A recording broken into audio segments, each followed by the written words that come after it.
we will ensure as a police department that people who are protesting and exercising their First Amendment rights get the opportunity to do that. We will protect them, and we will protect the neighborhoods.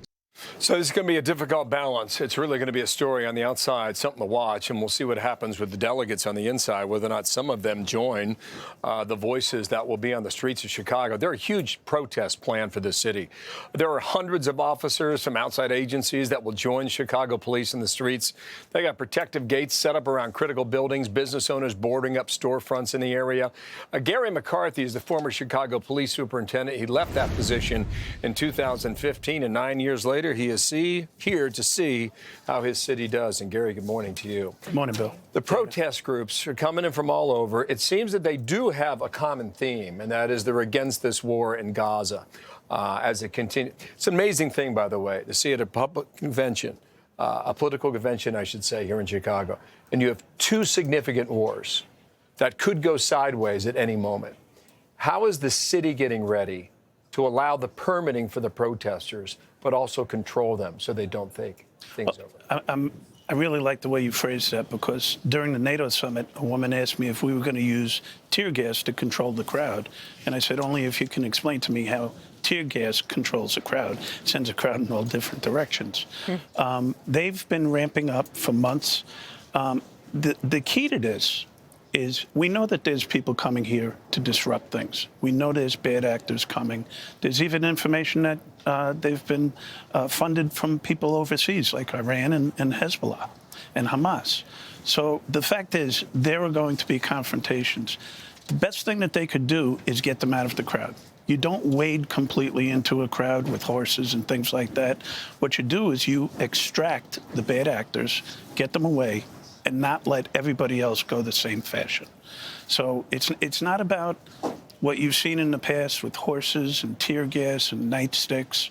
It's about getting those folks, getting them out and moving on with the protest. I was talking to Bill earlier about how there's a lot of comparisons to 1968. Right. And to go back and read that history and be reminded of things that I'd forgotten is interesting. But I think that there's such an interesting, different new element, and that is the technology, the ability for people to organize quickly based on a group text message that gets everybody going. How do police departments of modern day deal with that as we look back at this footage from 1968? We do the same thing. We have the technology. The other thing that we have, not just monitoring social media, open source, we can do it. It's constitutionally protected. But we have camera systems throughout the city that are monitored by the police. So we could see where groups are meeting, we could see where protests are going, and that's why one of the things that we did right in 2012 during the NATO summit was we had a ton of cops on bicycles. And the bicycles can get in front of the protests and be used as barriers. So that was successful. The extraction technique that we used was successful. We had a plan. We planned for it for months. We equipped. We made sure that everybody had the equipment. And it's important to realize that we didn't come out in riot gear. When I first got my first briefing on the NATO summit, they were talking about coming out in riot gear. And I said, well, do we want to riot? And they said, no. I said, confrontation begets confrontation. Yeah. So we came out in the checkerboard hats, and when it ramped up, we moved up to the next level with helmets.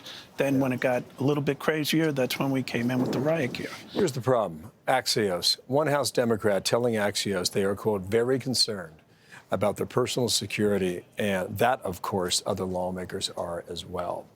The difference between now and 1968 is you have significant numbers of outside agitators who are here to cause problems in your town. Last comment. Exactly. Well, during the George Floyd riots, I want you to picture this.